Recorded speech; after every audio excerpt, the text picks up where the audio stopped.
ఈరోజు తెలంగాణ నుండి ఏఐసిసి కార్యాలయానికి ఏదైతే డిసెంబర్ 3, 2023 కాంగ్రెస్ పార్టీ ప్రభుత్వంలో వచ్చినప్పుడు ఆ ప్రభుత్వాన్ని తేవడంలో ఏదైతే 64 సీట్లు కాంగ్రెస్ పార్టీ గెలిచి ఈరోజు ప్రజాపాలన పేరుతో అధికారంలో వచ్చిన రేవంత్ రెడ్డి గారికి, ముఖ్యంగా రేవంత్ రెడ్డి గారికి ఈరోజు బంజారా సమాజం ఎంత కీలకమైన అనేదానికి రేవంత్ రెడ్డి గారికి తెలుసు. అలాగే ఎన్నికైనటువంటి క్యాబినెట్ మంత్రులకు కూడా తెలుసు, అలాగే గెలిచినటువంటి ఎమ్మెల్యేలకు తెలుసు. కానీ 64 గెలిస్తే అందులో 45కి పైన 50,000 నుంచి 1,50,000, 2 లక్షల వరకు జనాభా కలిగినటువంటి నియోజకవర్గాల్లో మాత్రమే ఏదైతే రూరల్ ప్రాంతంలో, అర్బన్ ప్రాంతంలో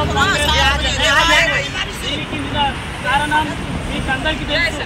ఏదైతే బంజారా సమాజం కాంగ్రెస్ పార్టీని సపోర్ట్ చేసి ఒకే సైడ్ ఓటేసి గెలిపించారో, గెలిపించిన తర్వాత క్యాబినెట్ మంత్రులుగా బాగానే ఉన్నారు, ఈరోజు కార్పొరేషన్ చైర్మన్గా అగ్రకులాలే ఉన్నారు, ఎమ్మెల్సీలుగా అగ్రకులాలే ఉన్నారు. మరి ఓట్లేసిన బంజారా సమాజానికి ఎందుకు న్యాయం చేయలేకపోతున్నారు? అందుకే హైదరాబాద్ గడ్డ నుంచి తెలంగాణ తల్లి ఏదైతే తెలంగాణ రాష్ట్రాన్ని ఇచ్చిందో శ్రీమతి సోనియా గాంధీ గారిని ఈరోజు మేము అపాయింట్మెంట్ అడిగి వారికి మా హక్కుల కోసం హక్కులని అందరికీ తెలుసు. 1976లో ఏదైతే 108 ఆఫ్ 1976 మనకి ఏదైతే రిజర్వేషన్ ఇచ్చారో శ్రీమతి స్వర్గీయ ఇందిరాగాంధీ గారు ఈ బంజారా సమాజాన్ని గుర్తించి రిజర్వేషన్ ఇవ్వడం జరిగింది.